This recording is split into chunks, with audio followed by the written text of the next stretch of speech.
Éric Burdier, bonjour. Bonjour. Vous êtes CEO et cofondateur d'Axeléo. Axeléo, c'est un programme d'accélération qui s'adresse aux startups. Au départ, en tout cas, c'était l'origine du projet. Quels sont vos conseils pour les start-upers qui, comme d'autres, visent l'hypercroissance? Un mot à la mode. L'enjeu de la croissance, il est assez simple. C'est finalement d'atteindre un niveau de maturité dans lequel une start-up arrive à répliquer un processus de vente dans différentes géographies. Ça veut dire qu'après la phase de MVP, après avoir fait le premier client, l'enjeu c'est de répliquer. MVP, c'est Minimum Viable Product. Exactement, le produit effectivement. minimum viable. Exactement. Donc une fois que cette startup a fait les premiers clients, a développé et commercialisé ses premières innovations, l'enjeu c'est de répliquer. Répliquer, c'est avoir une offre qui a atteint un niveau de maturité suffisant pour rencontrer son marché. Structurer un développement commercial dans lequel l'organisation, les équipes de vente sont formées pour porter cette offre-là dans différentes géographies. Un management qui est capable d'amener cette structure dans différentes géographies et d'amener ses équipes effectivement avec les bons outils aux bons endroits.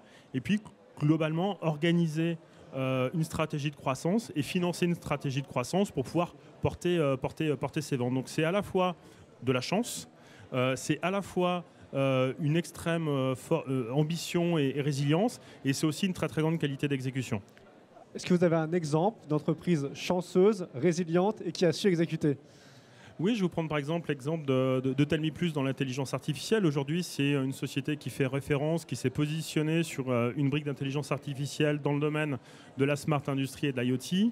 Quand on les a rencontrés il y a 3 ans, c'est une société qui terminait son pivot B2C, B2B sur une offre d'intelligence artificielle dans le domaine du marketing et de la relation client, qui a fait un premier pivot dans le domaine de la relation client pour la banque et l'assurance, donc qui a quitté le domaine du e-commerce et du marketing, pour finalement identifier une profondeur de marché extrêmement forte dans le domaine de l'IoT. Ils avaient une qualité d'innovation et une équipe scientifique de niveau international, et c'est une structure qui a renforcé son management avec l'arrivée d'un nouveau CEO à la demande du fondateur, une société qui a levé 4,2 millions en janvier 2016 avec des gens comme Ventec, Xange et Runa Capital.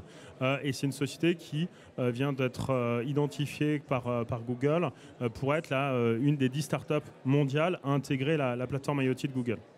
Alors ça, c'est pour les startups, les jeunes pousses, comme on dit. Mais ces méthodes peuvent aussi fonctionner dans les grands groupes. Et c'est ce que Axiléo commence à faire, importer ces méthodes startup dans des plus grandes entreprises. Comment ça marche? Est-ce que c'est compatible d'abord?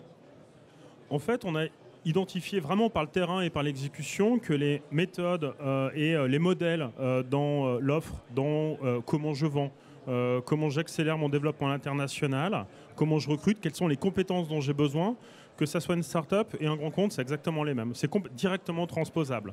Dans un grand compte, ça va se traduire par comment, sur des startups qui sont issues de mes programmes d'innovation interne, je vais, dans le domaine du digital et dans le B2B, sur lequel on est actif, accélérer et excuber, quelque part, cette corporate startup. Et donc, tout l'enjeu pour nous, c'est de pouvoir adapter ces méthodes-là dans le contexte particulier d'un grand groupe, dans lequel les fondateurs ne sont pas des entrepreneurs, mais des intrapreneurs, donc qui finalement ont une relation, une perception du risque qui est de nature différente. Ça peut s'entendre complètement. Et aussi des mécaniques de gouvernance qui sont extrêmement différentes. C'est plus directement la start-up ou dans laquelle on a une relation fondateur-actionnaire. C'est quelque part, on a une relation salarié-patron. Donc on doit s'extraire de ça pour redonner de l'agilité et de la liberté, tout en gardant un lien extrêmement fort avec le financeur. Et c'est ce qu'on a réussi à faire sur une offre qu'on a appelée effectivement Axiléo Empower. Merci beaucoup, Éric Burdier. Merci. À bientôt. Au revoir.